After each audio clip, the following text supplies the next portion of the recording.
Have you heard this story about the night when the sky split open above the abandoned glassworks on the outskirts of Breeswell?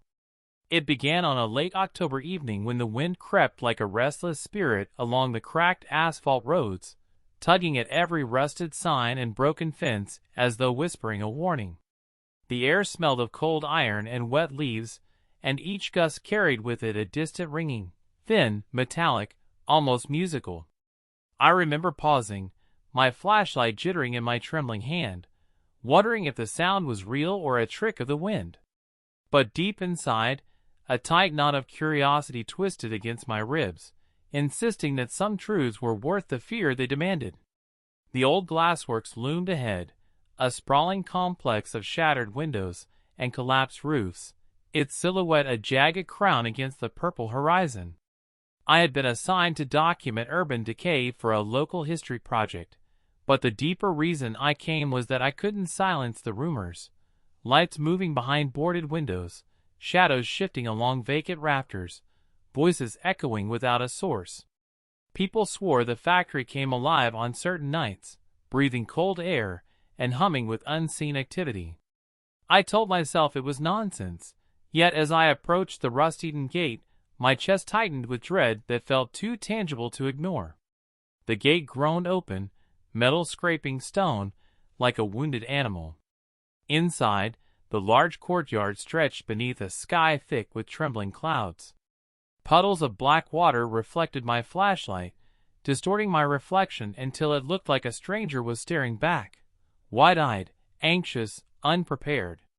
Every step I took echoed against hollow brick walls. The faint metallic ringing grew louder, now undeniably real.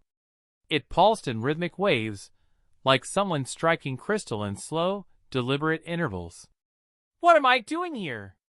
I muttered to myself, my breath misting in the air. "Just take the photos and leave." But the glassworks drew me deeper, as though the dark corridors whispered my name. My footsteps carried me into the main hall, an enormous chamber where moonlight trickled through patches in the ceiling. Broken machinery lay frozen in time, conveyors twisted like skeletal spines, furnaces collapsed into heaps of dark rust. The smell of old soot hung heavy, thick as memory. Then, a sudden gust of cold air swept through the hall. My flashlight flickered. For a heartbeat, the ringing stopped.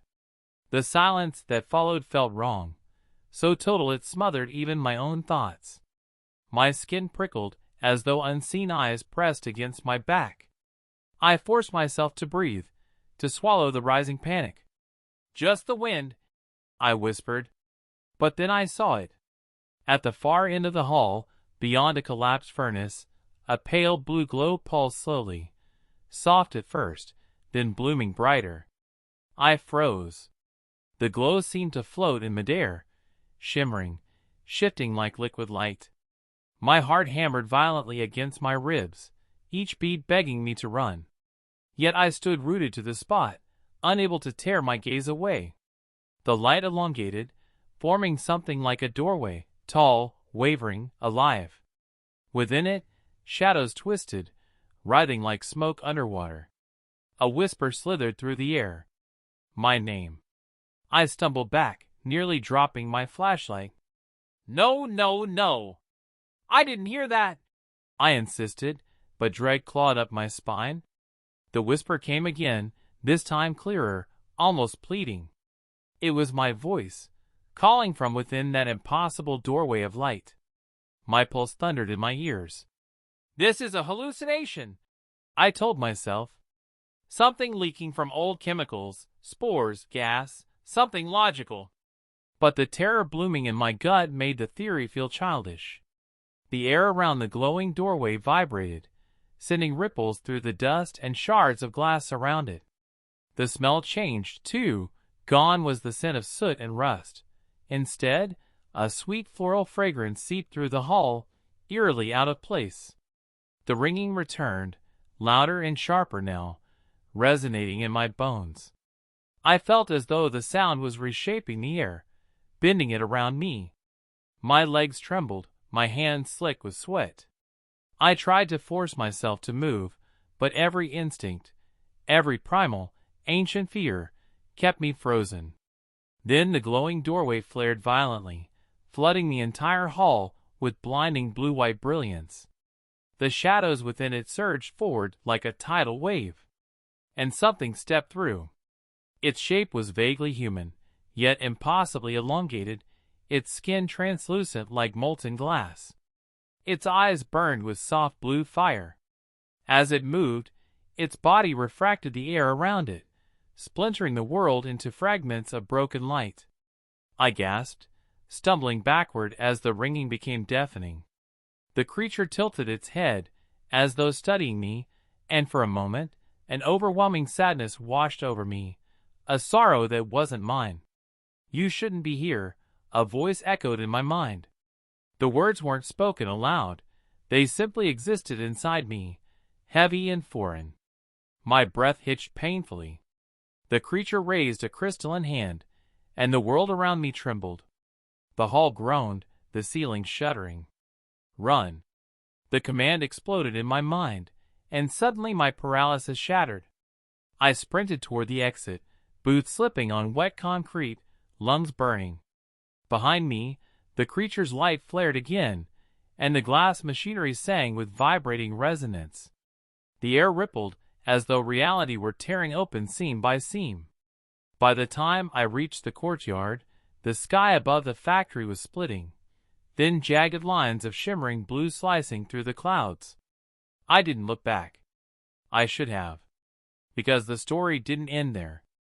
It was only beginning. Continues without pause, a new unique plot, new characters. The village of Hallowridge always slept beneath a blanket of quiet fog, the kind that curled around chimney stacks and stone fences like gentle, ghostly fingers. Tonight, however, the fog moved differently, more aware, more intentional, as if it listened.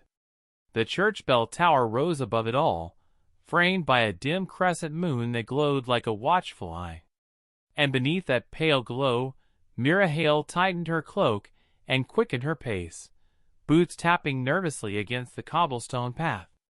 She hated walking home after closing the apothecary, especially on nights like this, when the mist thickened so heavily it swallowed sound. Even her own footsteps felt muted, smothered by the strange hush that had settled over Hallowridge ever since the relic was unearthed in the woods. Everyone said the unearthed artifact was harmless, a ceremonial stone, etched with symbols that no one could identify.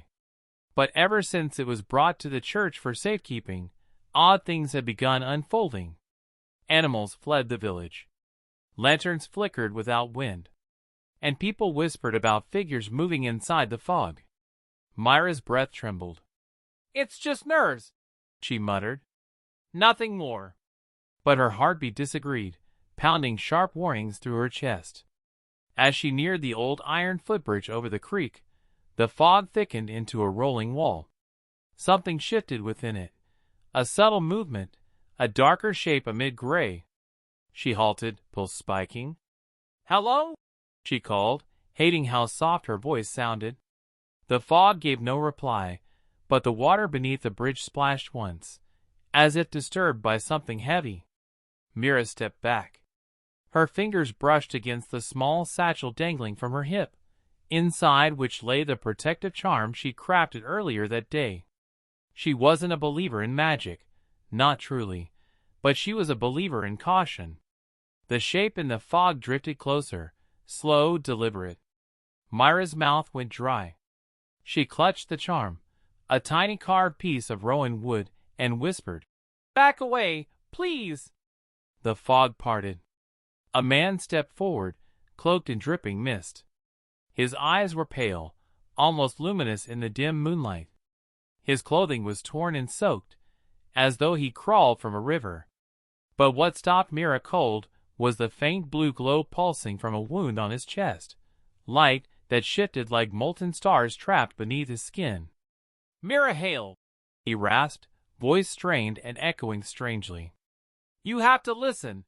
There isn't much time." She staggered backward. "Who are you? How do you know my name?" "I escaped," he gasped, holding his wound. "But the fog, It's not fog. It's spreading. And the relic. The world around him trembled. The fog behind him rippled violently, as though something massive moved within it. Then came the sound, deep, resonant, like stone grinding against stone.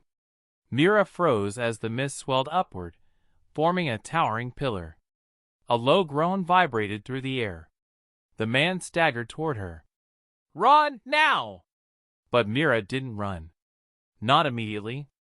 Against all reason, a strange mix of fear and determination rooted her to the ground. She pressed her charm to her chest and forced her shaking voice to speak. "What's in the fog?" The man's glowing wand flared painfully. "A guardian awakened. It isn't meant for our world. The relic, your relic, open the path." A massive shape began emerging behind him, its form hidden inside the expanding fog, but its presence immense enough to bend the air itself. "Please," he choked, eyes locking onto hers. "If it reaches the village." The ground quaked, cutting him off. A colossal limb, stone-like, engraved with the same symbols etched on the relic, swung out from the fog. It struck the man with brutal force, flinging him into the creek. Mira screamed as water erupted in a violent spray. Then the giant form turned toward her. An icy dread wrapped around her lungs. She bolted across the bridge, legs trembling, heart screaming for escape. Behind her, the fog monster's footsteps echoed like distant thunder, each tremor shaking leaves from the trees. She felt the air behind her compress, felt the fog swirl unnaturally close. "Church!" she gasped. "I have to reach the church." The relic had awakened this thing. Maybe it could stop it too. As she sprinted toward the village square, lantern lights flickered wildly. A cold wind surged past her, carrying with it faint whispers in a language she didn't understand. She could feel the creature following, not rushing, but advancing with steady, inevitable steps. The fog thickened ahead, swirling violently around the church doors, as though trying to keep her away. But Myra's fear sharpened into defiance. "I'm not dying out here," she hissed, forcing herself forward. She slammed into the church doors, just as a tremendous roar echoed behind her. And inside, beneath the towering stained glass windows, the relic pulsed with the same blue light as the stranger's wound, glowing stronger, faster, as though sensing her arrival. Continues without pause, new unique plot, new characters. Across the desert plateau of Redhaven, where the horizon shimmered like molten copper, and the dune winds sang their lonely songs, Elias Thorne trudged toward the ruins of an ancient observatory. The sun was dying behind a veil of red clouds, staining the world in hues of rust and blood. The air tasted of dust and electricity, an omen, the elders would have said, of shifting cosmic things. Elias adjusted the satchel around his shoulder. Inside rested the star-mapped shards he'd spent years collecting, fragments of an artifact said to reveal the location of a celestial gate. A myth, the scholars insisted. A nightmare, the priests warned. But Elias's dreams had been haunted since childhood by the same recurring image. A door of starlight opening high above the dunes, and a voice whispering, "Find me before the others do." That voice had driven him across continents, through forbidden tombs, abandoned monasteries, and skeletal remains of long-lost civilizations. Tonight, he would reach the observatory where the final piece supposedly lay. But as he approached the cracked stone stairway, a cold wind swept across the plateau, the kind of cold that had no business existing in desert heat. Elias paused. The wind carried faint echoes, like distant chimes made of bone. He swallowed hard.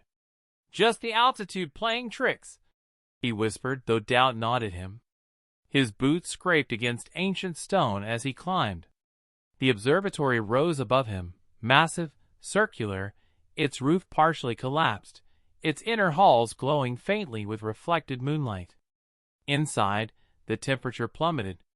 Shadows clung to the curved walls like living stains. Elias lit his lantern, its flame trembling unnaturally. "Almost there," he murmured. "Just find the last shard." As he made his way through the labyrinthine corridors, the chime-like echoes grew louder. The air felt charged, vibrating with unseen tension. He finally reached the central chamber, a vast dome open to the night sky, where stars glittered with unnatural clarity. In the center stood an altar of obsidian stone, atop which rested a crystalline shard glowing faintly with silver-blue light. Elias's breath caught. "Finally," he whispered, approaching with reverence. But as his fingers brushed the shard, the chamber shook violently. A deep, resonant voice boomed from nowhere and everywhere at once. "The gate shall not be completed." Elias stumbled backward, lantern swinging wildly. The shadows along the walls twisted upward, merging into a towering figure cloaked in starlight. Its eyes were black voids rimmed with burning silver. Elias's heart slammed against his ribs. What are you?" The celestial guardian extended an arm, and the air warped like tearing fabric. "The gate must remain sealed. Your kind cannot be permitted to reach beyond." Elias clenched his jaw. "I'm not trying to unleash anything. I'm trying to understand what calls me." Another quake rippled beneath his feet. Cracks spidered across the obsidian altar. The shard pulsed brighter, as though responding to him. The voice in his dreams whispered faintly, "Take it. Take it now." Elias lunged, seizing the shard just as the guardian roared. Light erupted, blinding and violent. The shard fused with the others in his satchel, forming a single circular map of shimmering constellations. The symbols rearranged themselves, glowing hotter with each passing second. The guardian struck.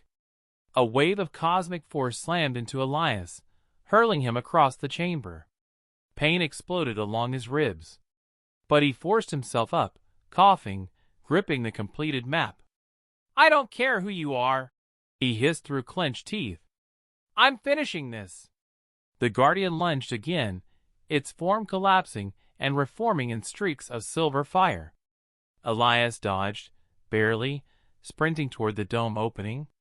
The night sky above shimmered unnaturally, stars shifting, aligning into a pattern he'd seen only in his dreams. A swirling vortex of starlight opened above the ruins. The celestial gate. Wind roared across the plateau as sand lifted in spirals. The guardian screamed, its voice shaking the very air. Elias raised the completed map. The vortex responded, spiraling faster. The sky lit up in radiant arcs. Then, from the heart of the swirling starlight, a hand reached out, slender, glowing with woven constellations. "Find me," the voice whispered again, stronger than ever. Elias felt his soul tremble. He reached back, and the world exploded in white. Continues without pause, new unique plot, new characters. Rain battered the steel rooftops of Blackwater Harbor, drumming an unsteady rhythm that matched the frantic pounding of Detective Rowan Vale's heart. The storm had rolled in without warning, swallowing the coastline in walls of gray.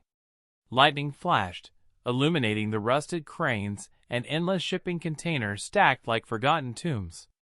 Rowan jogged through puddles toward Warehouse 17, gripping her flashlight with trembling hands.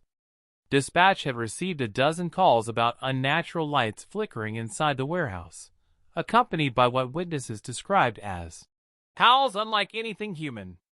Rowan didn't believe in the supernatural, but she did believe in danger, and her instincts screamed that something was horribly wrong. As she approached the warehouse, the air thickened with the scent of brine and ozone. The huge metal doors vibrated as if struck from the inside. Rowan swallowed hard. "All right," she muttered. "Just another night on the job." Lightning cracked overhead. The doors burst open. Rowan jerked back, flashlight flying from her hand. A wave of freezing air blasted outward, carrying with it swirling particles of blue light. Her ears rang violently, the storm-muted world roaring back into focus only after several seconds. What in God's? A figure stood framed in the doorway, tall, gaunt, its skin pale as frost. Its eyes shimmered with shifting colors, like reflections on water. Chains hung from its wrists, broken and sparking with blue energy. Rowan stumbled backward. "Stop! Police! Stay where you are!"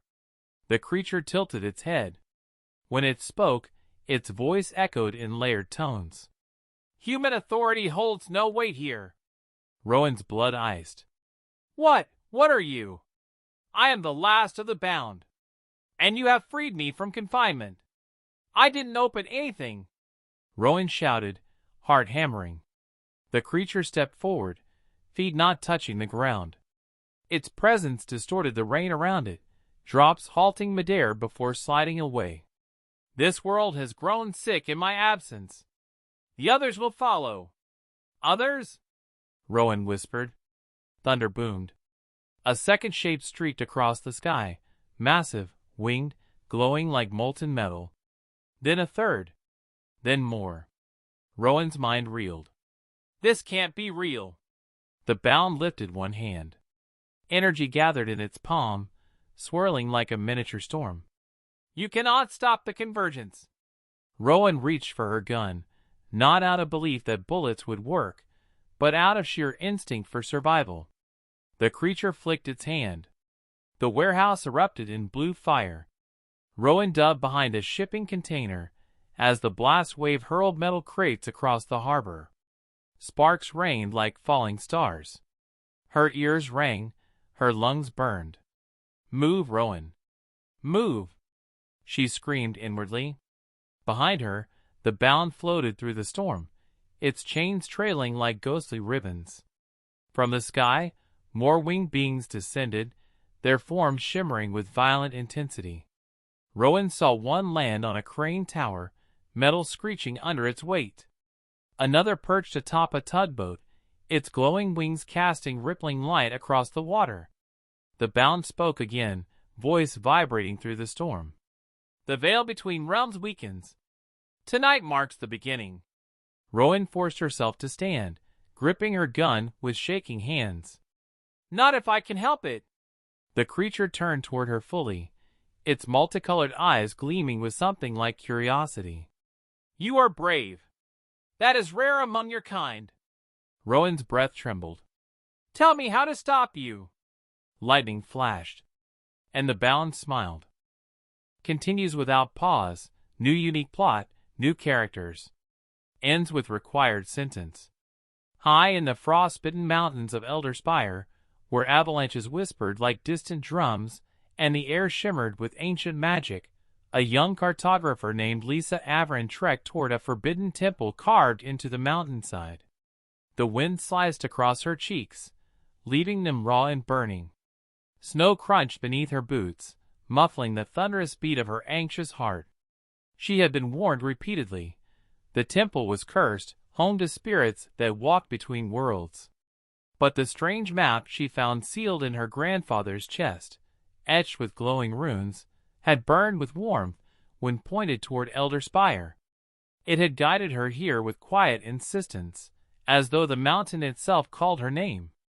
The storm thickened as she climbed. Sheets of snow swirled past her, carrying faint whispers, too soft to understand, too eerie to ignore. A sharp unease pressed against her spine. "Just focus," she told herself. "Find the source. Finish what grandfather started." The temple loomed from the mountain wall, massive pillars carved with spiraling runes, an entrance yawning like the mouth of a sleeping beast. Blue fire flickered faintly within, though no torch fueled it. Lisa swallowed. "Here goes nothing."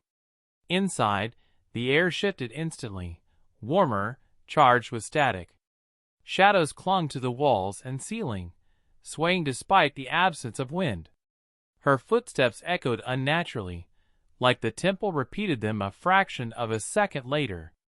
At the center chamber, she found what she came for, a crystalline pedestal shaped like a blooming flower, and above it, suspended in midair, a pulsing orb of white-blue light. It throbbed gently, like a heartbeat. Lisa approached slowly, her breath quickening. This is it, the heart of the map. The moment her fingers touched the orb, the world convulsed. The chamber exploded in light. The runes along the walls ignited, swirling in rapid patterns. A deafening hum filled the air. Lisa cried out, stumbling back.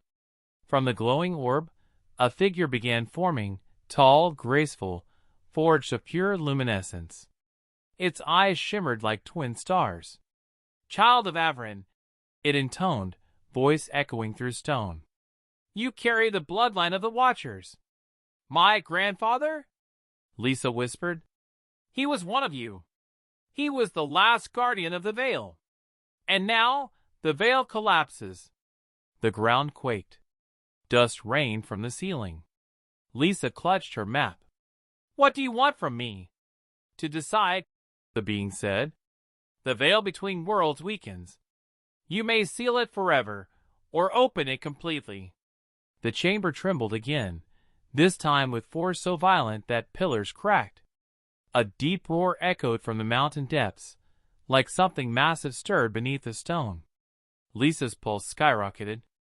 "If I seal it, what happens?" "You remain safe. Your world remains ignorant. The magic dies. And if I open it?" The being's form flickered.